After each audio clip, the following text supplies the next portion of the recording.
Hello guys! For today's video, ayan, niliguan natin ang ating mga Doggy Wonderland. And of course, meron tayong shampoo na gagamitin na napakabango. Ito ay binili ko lang. Uunahin natin paliguan si Rindon. Ang baho niya na kasi. Kasi si Rindon, pinadiworm ko.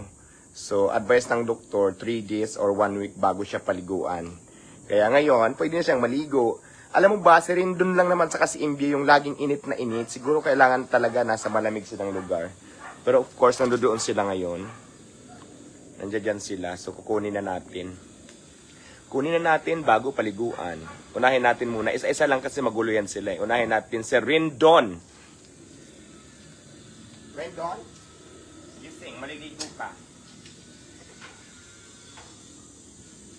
Rindon? Gising si Rindon kasi maliligo. Alam nyo guys, alam nyo ba, nakita nyo yung una, di ba, si Rindon Clinics ko, maliit pa, ngayon sobrang laki na, nadagdagan siya ng halos 2 kilos simula nung binili ko. O, ligo na Rindon. Ligo na ha? Ligo na ka. Huwag kang, ito si Rindon guy, ito si Rindon na hindi ito English speaking kasi mga ano naman kami, mga Bisaya, waray, tinuruan ko sa tang waray. Ayaw pag kiniwa-kiwa kay papaliguan ko ikaw ha. Di siya nakaintindi ng English kasi ano siya. Waray siyang aso na to. Ay pag kiniwa-kiwa ha, puro kula kay aka papaliguan. Oo daw sabi niya. And of course, banawan na natin. Huwag kang tumakbo. Ayaw pag nilakaw. Ayaw. Papaliguan kay ikaw basi mahumot ka. Umaya na magsasabong ka pa yun. Alright. Basa ka na. Sabunin na kita. Wait lang. Huwag kang gumalaw. Kasi nga, yung bilat ko nakita ba dyan? Thank you sa nagsing ng star.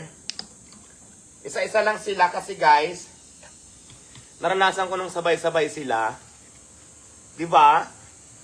Ang gulo nung panaliguan ko sabay-sabay sa CR dati. Para mabango ka. Pero yun doon naman din gusto nito ng malamig. Saglit na lang, baby. Saglit na lang, baby ko. Saglit na lang, baby. Saglit na lang yan, baby. Saglit na lang ang baby ko, maliligo. Ha?